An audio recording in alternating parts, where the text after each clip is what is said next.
ಎಲ್ಲಿಗೋಗಿದ್ದೆ ಅಂತ ಕೇಳಿದ್ರೆ ಹೇಳೋ ಯೋಗ್ಯತೆ ಇಲ್ಲ ನಿನಗೆ. ಅವನ್ನಂತ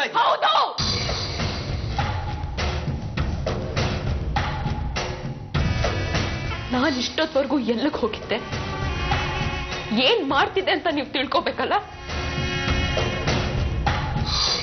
ಹೆಂಡತಿ ಮೇಲೆ ನಂಬಿಕೆ ಇಲ್ಲ ನಿಮ್ಗೆ. ಆಯ್ತು, ಹೇಳ್ತೀನಿ ಕೇಳಿ.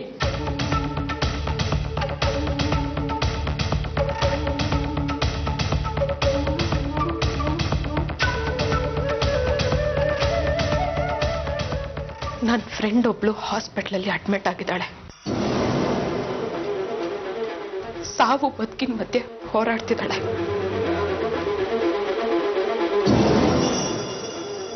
ಹುಳ್ಳ ನೋಡೋಣ ಅಂತ ಹಾಸ್ಪಿಟ್ಲಿಗೆ ಹೋಗಿದ್ದೆ.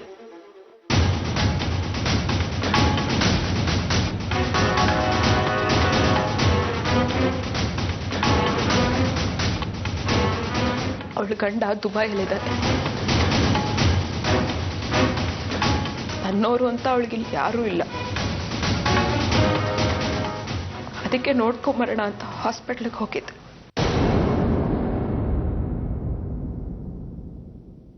ನೀವೆಲ್ಲರೂ ಇಲ್ಲಿ ಹಬ್ಬದ ಸಂಭ್ರಮದಲ್ಲಿದ್ರಿ. ಹೇಳಿ ಅದನ್ನ ನಾನು ಯಾಕೆ ಹಾಳು ಮಾಡಬೇಕು ಅಂತ ಹೇಳಲಿಲ್ಲ.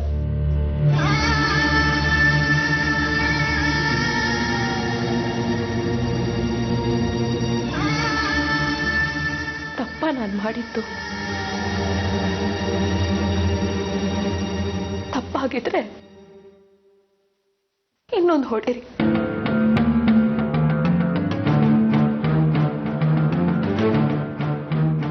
ಒಂದು ಹೊಡೆದವ್ರಿಗೆ ಇನ್ನೊಂದು ಯಾವ ಲೆಕ್ಕ ಹೇಳಿ?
ಸುಮ್ಮನೆ ಯಾಕೆ ಇಲ್ದಿರೋ ಸಮಸ್ಯೆನ ಮೈ ಮೇಲೆ ಹೇಳ್ಕೋತೀಯ? ಹೌದು, ಬೇರೆಯವ್ರಿಗೆ ಉಪಕಾರ ಮಾಡೋದು ನಮ್ಮ ಮೈ ಮೇಲೆ ನಾವೇ ತೊಂದರೆ ತಂದ್ಕೊಂಡ ಹಾಗೆ. ಅದೇ ಈ ಕೆಲಸನ ನೀನ್ ಮಾಡಿದ್ರೆ ಮನೆಯವರೆಲ್ಲ ನಿನ್ನ ಕೂರಿಸಿ ಸನ್ಮಾನ ಮಾಡಿರೋರು. ನೀ ಮಾಡಿದ ಕೆಲಸ ಸರಿನೇ, ಆದ್ರೆ ಅವ್ರು ಅದನ್ನ ಕೇಳಿದಾಗ ಹೇಳ್ಬೋದಿತ್ತಲ್ಲ. ಹೇಳಿ ಮಾಡೋದು ಉಪಕಾರ ಅಲ್ಲ ಸಾವಿತ್ರಿ. ಪ್ರಚಾರ ಗಿಟ್ಟಿಸ್ಕೊಳ್ಳೋಕ್ಕೋಸ್ಕರ ಉಪಕಾರ ಮಾಡೋ ನಿನ್ನಂಥವ್ರಿಗೆ ಇದ್ಯಾವುದು ಯಾವತ್ತಿಗೂ ಅರ್ಥ ಆಗಲ್ಲ.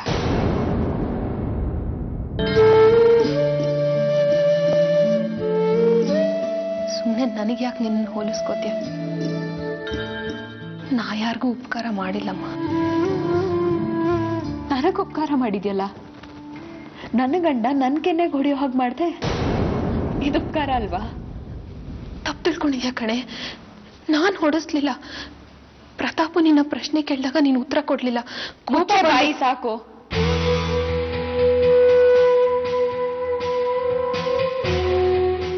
ಗಂಡ ಹೆಂಡತಿ ಮಧ್ಯೆ ಬಂದವಳು ನೀನು. ಎಲ್ಲ ಗಂಡಸರಿಗೂ ಬೇರೆ ಹೆಂಡ್ತಿರ ಆದರ್ಶ. ನನ್ನ ಗಂಡನಿಗೆ ನನ್ನ ಮೇಲೆ ಸಿಟ್ಟು ಬರೋ ಹಾಗೆ ಮಾಡಿ ನನ್ನ ಮೇಲೆ ಕೈ ಮಾಡೋ ಹಾಗೆ ಮಾಡ್ದೆ. ಎಷ್ಟೇ ಸಮಸ್ಯೆಗಳು ನಮ್ಮಿಬ್ರು ಮಧ್ಯೆ ಇದ್ದಿದ್ರು ಅದನ್ನ ನಾವೇ ಕೂತಿ ಮಾತಾಡಿ ಬಗೆಹರಿಸ್ಕೊಳ್ತಿದ್ವಿ.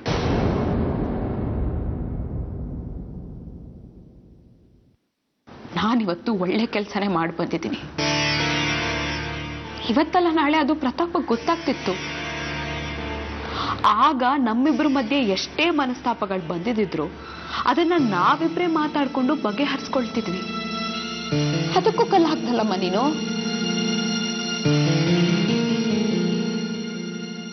ನನ್ನನ್ನು ಅವ್ರ ದೃಷ್ಟಿಲಿ ಕೆಟ್ಟೋಳು ಹಾಕಿ ಮಾಡ್ಬಿಟ್ಟೆ ಇವತ್ತು. ಅವ್ರಿಗೂ ತುಂಬಾ ಗಿಲ್ಟ್ ಕಾಡಿರತ್ತೆ, ಎಲ್ರ ಮುಂದೆ ನನಗೆ ಹೊಡೆದ್ನಲ್ಲ ಅಂತ. ಇದನ್ ಮಾಡಕ್ಕೆ ತುಂಬಾ ದಿನದಿಂದ ಕಾಯ್ತಿದ್ದೆ ಅಲ್ಲ, ಈಗ ತೃಪ್ತಿ ಆಗಿರ್ಬೇಕು ನಿನಗೆ.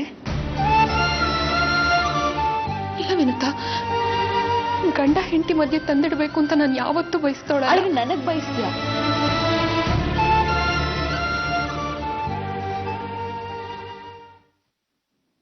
ಇವತ್ತು ನಾನ್ ಮಾಡಿರೋ ಕೆಲ್ಸದ ಬಗ್ಗೆ ನನಗೆ ತೃಪ್ತಿ ಇದೆ. ಯಾರು ಮಾಡಕ್ಕಾಗ್ದಿರೋ ಕೆಲ್ಸನ ನಾನ್ ಮಾಡಿದ್ದೀನಿ ಅನ್ನೋದ್ರ ಬಗ್ಗೆ ಹೆಮ್ಮೆ ಇದೆ. ಆದ್ರೆ ಇದ್ರ ಪರಿಣಾಮನ ನೀನ್ ಅನುಭವಿಸಕ್ಕೆ ರೆಡಿಯಾಗಿರೋ.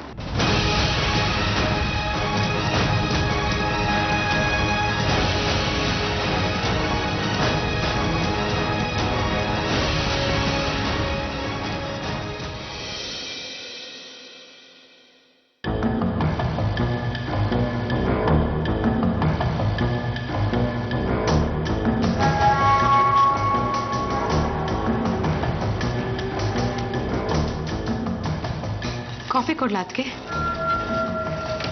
ಕೂತ್ಕೊಳ್ಳಿ, ಕೊಡ್ತೀನಿ.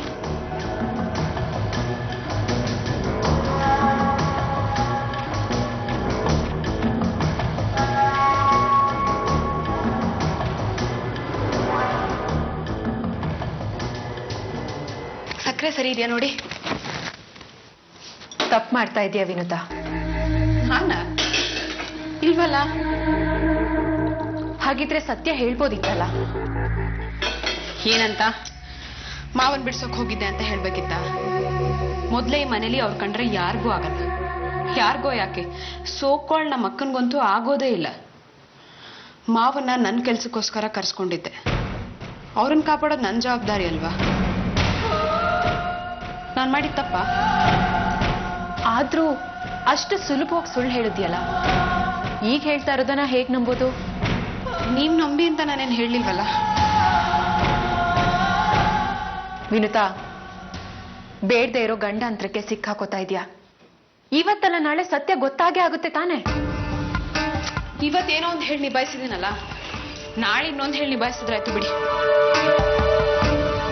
ಇದೆಲ್ಲ ಬೇಕಾ? ನನಗ್ ಬೇಕು ಅದಕ್ಕೆ. ಬೇಡದೆ ಇರೋರ್ಗೆಲ್ಲ ಬೇಕಾಗಿದ್ದೆಲ್ಲ ಸುಲಭವಾಗಿ ಸಿಗ್ತಿದೆ, ಸಾವಿತ್ರಿ ಅಂತವ್ರಿಗೆ. ಆದ್ರೆ ನಮ್ಮಂತ ನತದೃಷ್ಟರು ಎಲ್ಲದಕ್ಕೂ ಕಷ್ಟಪಡ್ಬೇಕು.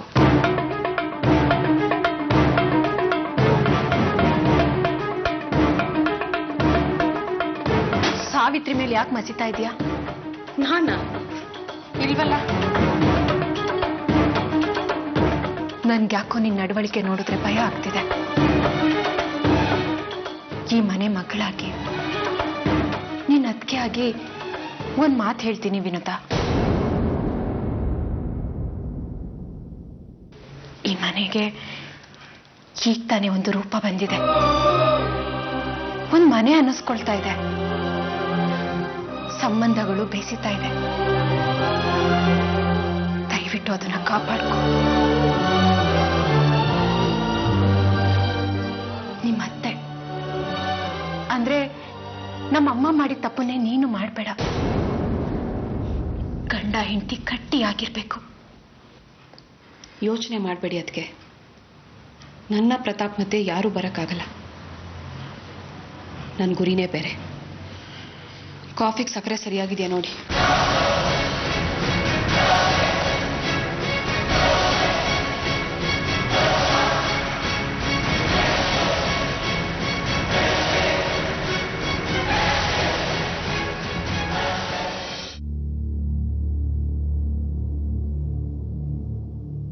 ಹೇಳ್ಮಾವ. ವಿನುತಾ, ನನಗೆ ಅರ್ಜೆಂಟಾಗಿ ಒಂದು 50,000 ರೂಪಾಯಿ ಬೇಕಲ್ಲಮ್ಮ. ಅಷ್ಟೊಂದು ದುಡ್ಡ? ಯಾಕೆ ಮಾವ? ನಿಮ್ಮ ಅತ್ತೆಗೆ ಸ್ಟ್ರೋಕ್ ಆಗಿ ಅವಳನ್ನ ಹಾಸ್ಪಿಟ್ಲಿಗೆ ಅಡ್ಮಿಟ್ ಮಾಡಿದ್ರಲ್ಲಮ್ಮ, ಔಷಧಿಗೆ ಅದಕ್ಕೆ ಇದಕ್ಕೆ ಅಂತ ಸಿಕ್ಕಾಪಟ್ಟೆ ಖರ್ಚಾಗತ್ತೆ ಅಂತ ಡಾಕ್ಟರ್ ಹೇಳಿದ್ದಾರೆ. ಕೈಯಲ್ಲಿ ಒಂದು ಬಿಡುಗಾಸು ಇಲ್ಲ. ಈಗ ತಾನೇ ನಾನು ಸ್ಟೇಷನ್ನಿಂದ ಬಿಡುಗಡೆ ಆಗಿ ಬಂದಿದ್ದೀನಿ. ಇಲ್ಲಿ ಯಾರನ್ನಾದ್ರೂ ಸಾಲ ಕೇಳೋಣ ಅಂದ್ರೆ ಯಾರನ್ನ ಕೇಳಕ್ಕೂ ಮುಖ ಇಲ್ಲಮ್ಮ. ಮಾವ 50,000 ನಾನು ಎಲ್ಲಿಂದ ಹೊಂದಿಸ್ಲಿ ಹೇಳು? ನಿನ್ನನ್ನು ಬಿಡಿಸ್ಬೇಕು ಅಂತ ಅಲ್ಲಿ ಪರದಾಡಿ ದುಡ್ಡು ಹೇಗೋ ಹೊಂದಿಸ್ಕೊಂಡು ಬಂದೆ. ಏನ್ ಸಣ್ಣ ಅಮೌಂಟ ಮಾವ? ನನ್ನ ಹತ್ರ ಅಷ್ಟೆಲ್ಲಿ ಬರ್ಬೇಕು ಹೇಳು? ದಯವಿಟ್ಟು ಹಾಗನ್ಬೇಡಮ್ಮ. ಈಗಾಗಲೇ ಇಲ್ಲಿ ಸಿಕ್ಕಾಪಟ್ಟೆ ಸಾಲ ಮಾಡ್ಕೊಂಡ್ಬಿಟ್ಟಿದ್ದೀನಿ. ಇಮ್ಮಿಡಿಯೇಟ್ ಆಗಿ ದುಡ್ಡು ಕಟ್ಟದೆ ಹೋದ್ರೆ ಸುನೀತನ್ನ ಹಾಸ್ಪಿಟ್ಲಲ್ಲಿ ಇಟ್ಕೊಳ್ಳಲ್ಲ ಅಂತ ಹೇಳ್ತಾ ಇದಾರಮ್ಮ. ದಯವಿಟ್ಟು ಏನಾದ್ರೂ ಮಾಡಿ ನನಗೆ ಸ್ವಲ್ಪ ದುಡ್ಡು ಕೊಡೆ ತಾಯಿ. ಸರಿ ಮಾವ, ಆದ್ರೆ ಇದ್ದಕ್ಕಿದ್ದಾಗ 50,000 ರೂಪಾಯಿ ಕೊಡು ಅಂದ್ರೆ ಎಲ್ಲಿಂದ ತರ್ಲಿ ನಾನು? ದಯವಿಟ್ಟು ಹಾಗನ್ಬೇಡಮ್ಮ. ನೀನೀಗ ಹಣ ಕೊಡದೆ ಹೋದ್ರೆ ನಿಮ್ಮತ್ತೆ ಬೀದಿ ಹೆಣ ಆಗ್ಬಿಡ್ತಾಳೆ. ಹೇಗಾದ್ರೂ ಮಾಡಿ ನಿನಗೆ ದುಡ್ಡನ್ನ ಹೊಂದಿಸ್ಕೊಡ್ತೀನಿ. ಹಾ, ನಮ್ಮ ಹೊಲದಲ್ಲಿ ತೇಗದ ಮರ ಕಟಾವು ಬಂದಿದೆ. ಮೊನ್ನೆ ಯಾರೋ ಬಂದು 2 ಲಕ್ಷ ರೂಪಾಯಿಗೆ ಮಾತಾಡ್ಕೊಂಡು ಹೋಗಿದಾರಂತೆ. ಆ ಮರನ ಮಾರ್ಬಿಟ್ಟಾದ್ರೂ ನಿನ್ ದುಡ್ಡು ವಾಪಸ್ ಕೊಡ್ತೀನಿ. ದಯವಿಟ್ಟು ಒಂದು 50,000 ರೂಪಾಯಿ ವ್ಯವಸ್ಥೆ ಮಾಡೆ ತಾಯಿ. ಸಾವಿತ್ರಿ ಹತ್ರ ದುಡ್ಡಿದೆ, ಆದ್ರೆ ನಿನಗೆ ಅಂದ್ರೆ ಕೊಡ್ತಾಳ ಅವಳು? ಅವಳ ಹೆಸರು ಎತ್ತಬೇಡ ನೀನು. ಹುಟ್ಟೋ ದುಡ್ಡು ಹುಟ್ಟಲ್ಲ. ಸರಿ ಮಾವ, ನಾನು ಪ್ರತಾಪ್ ಹತ್ರ ಕೇಳಿ ನೋಡಿ ನಿನಗೆ ಫೋನ್ ಮಾಡ್ತೀನಿ.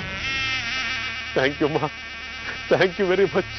ಮಾವ, ನಿನ್ನ ಅಕೌಂಟ್ ನಂಬರ್ ಕೊಡು. SMS ಮಾಡ್ಲಾ ನಿಂಗೆ? ಸರಿ ಆಯ್ತು. ಆಯ್ತಮ್ಮ, ಮಾಡ್ತೀನಿ, ಈಗಲೇ ಮಾಡ್ತೀನಿ.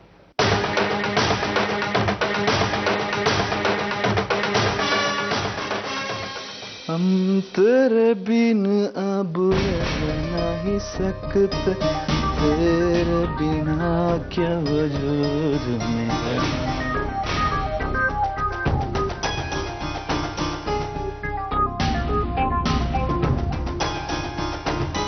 ಸಾರಿ ವಿನುತಾ, ನಿನ್ನೆ ರಾತ್ರಿ ನಿನ್ ಮೇಲೆ ಕೈ ಮಾಡ್ಬಿಟ್ಟೆ. I am sorry.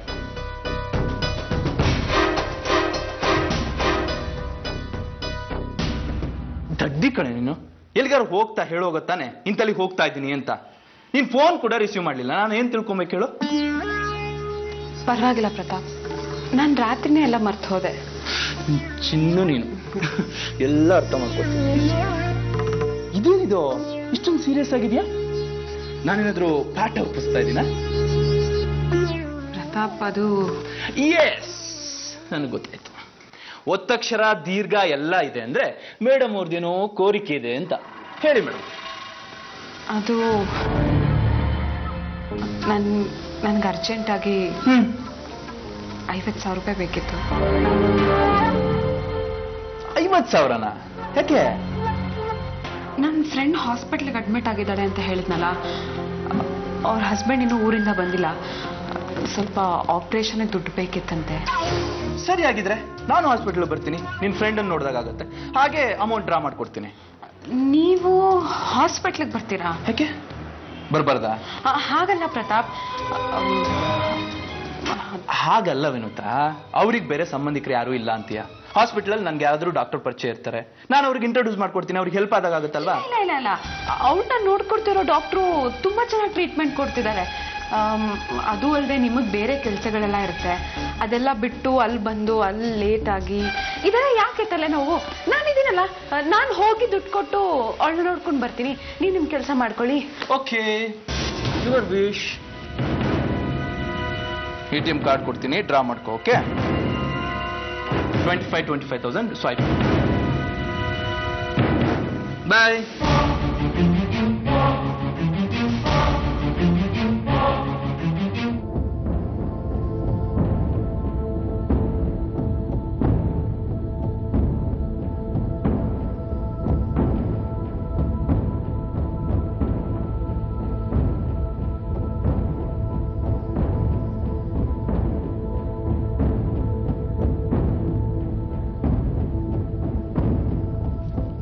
ಯಾರು ನೀವು?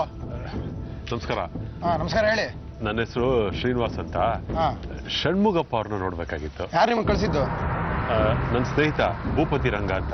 ಯಾಕೆ? ಅಲ್ಲ, ಅವ್ರ ಹತ್ರ ಸ್ವಲ್ಪ ಕೆಲಸ ಇತ್ತು. ಹೌದಾ? ಭೂಪತಿ ರಂಗ ಅಂತನಾ?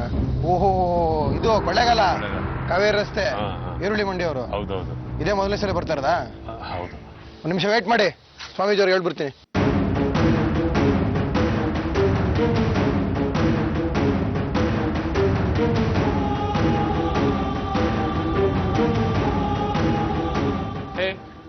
ಆಡ್ತಾ ಇರ, ಈಗ ಬಂದ್ಬಿಡ್ತೀನಿ.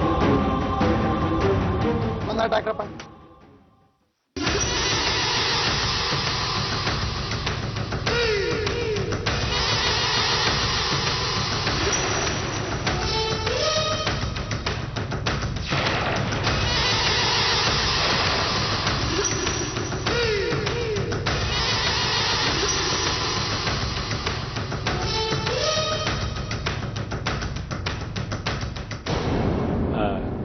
ನಾನು ಷಣ್ಮುಗಪ್ಪ ಅವರು ಕಾಯ್ತಾ ಇದ್ದೀನಿ. ನೀವ್ಯಾರು? ನಾನೇ ಷಣ್ಮುಗಪ್ಪ. ಇವನ ಮಹಾಮಹಿಮಾ ಮುಖ ನೋಡ್ತಿದ್ದ ಹಾಗೆ ಯಾರು ಎತ್ತ ಯಾಕೆ ಬಂದಿದ್ದಾರೆ ಎಲ್ಲ ಟಕ್ ಅಂತ ಹೇಳ್ಬಿಡ್ತಾರೆ ಸ್ವಾಮೀಜಿ ಅಂತ ಹೇಳಿದ್ದ ಭೂಪತಿ. ಇವನು ನೋಡಿದ್ರೆ ಹಲಾಲ್ ಟೋಪಿ ತರ ಇದ್ದಾನೆ. ಭೂಪತಿ ನನಗೆ ಟೋಪಿ ಹಾಕ್ತಲ್ಲ. ಗ್ಯಾರಂಟಿ ನೀವೇನಾ ಸರ್ ಷಣ್ಮುಗಪ್ಪ? ವೋಟರ್ ಐಡಿ ತೋರಿಸ್ಲಾ? ಬೇಡ ಬಿಡಿ, ಸಾರಿ, ರಾಂಗ್ ನಂಬರ್ಗೆ ಬಂದ್ಬಿಟ್ಟೆ. ಬರ್ತೀನಿ. ನಿಂತ್ಕೊಳ್ರಿ ಶ್ರೀನಿವಾಸ್.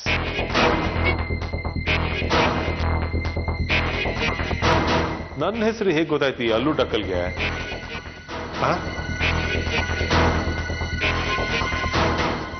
ಹಲಾಲ್ ಟೋಪಿ ಅಲ್ಲು ಡಗ್ಲು ಅಂದ್ಕೊಂಡ್ರ? ಸ್ವಾಮೀಜಿ ಅಂದ ತಕ್ಷಣ 1.5 ಕ್ವಿಂಟಲ್ ದಪ್ಪ, ಕೈಯಲ್ಲಿ ತ್ರಿಶೂಲ, ಹಣೆ ತುಂಬಾ ಕುಂಕುಮ, ಕೊರಳಲ್ಲಿ ರುದ್ರಾಕ್ಷಿ ಮಾಲೆ ಹಾಕೊಂಡು ನಿಮ್ ಎದುರುಗಡೆ ಬಂದು ನಿಂತ್ಕೊಂತೀರಿ ಅಂದ್ಕೊಂಡಿದ್ರಿ ಅಲ್ವಾ? ನೀವ್ ಅಂದ್ಕೊಂಡಿದ್ ಕಾರ್ಯ ಕೈಗೂಡುತ್ತೆ. ಏನು ಅಂತ ಒಂದ್ಸಲ ವಿವರ್ಸ್ ಹೇಳ್ಬಿಡ್ಲಾ ನಿಮ್ಗೆ? ಬೇಡ, ನನಗೆಲ್ಲ ಗೊತ್ತಿದೆ.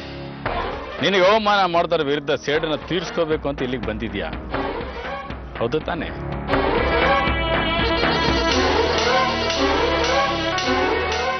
ಖಂಡಿತ ಸರ್ವನಾಶ ಆಗ್ತಾರೆ. ಯಾವಾಗ? ಹೆಚ್ಚು ದಿನ ಬೇಕಾಗಿಲ್ಲ.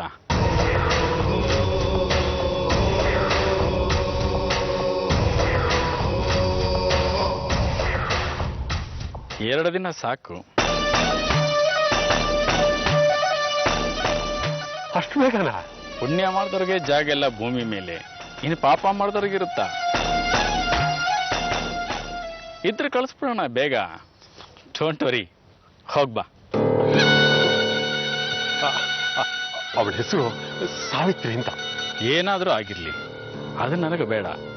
ನಿನಗೆ ಮೋಸ ಮಾಡಿದಾಳೆ, ಡಬಲ್ ಗೇಮ್ ಮಾಡ್ತಾ ಇದ್ದಾಳೆ. ಹೌದು, ನನ್ನ ಜೈಲಿಗೆ ಕಳ್ಸಿದ್ಲು. ಬಿಡಿಸ್ಕೊಂಬರೋದು ಬೇಡ ಅಂತ ಹೇಳ್ತಾಳೆ. ನೋಡಿದ್ರೆ ಮಾತ್ರ ದೊಡ್ಡ ತ್ಯಾಗಮಯಿ ತರ ಪೋಸ್ ಕೊಡ್ತಾಳೆ. ಅದಕ್ಕೆ ಬಾರ್ದವಳು. ಇರಲ್ಲ ಅವಳು, ಹೋಗ್ಬಾ.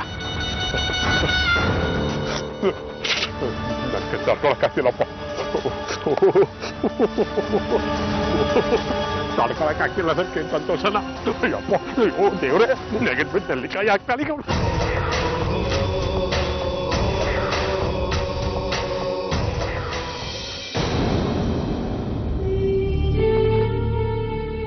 ಹೇಳೋ ಮಾವ. ಎಷ್ಟೊತ್ತಮ್ಮ ಫೋನ್ ತಗೊಳ್ಳೋದು? ನಿನಗೆ ಗೊತ್ತು ತಾನೆ, ಎಲ್ರು ಕಣ್ ತಪ್ಸಿ ಬಂದು ನಾನು ನಿನ್ನ ಹತ್ರ ಮಾತಾಡ್ಬೇಕು. ಮನೆಯಿಂದ ಹೊರಗೆ ಬಂದು ಫೋನ್ ತಗೊಳಕ್ಕೆ ಇಷ್ಟೊತ್ತಾಯ್ತು. ಹೇಳು.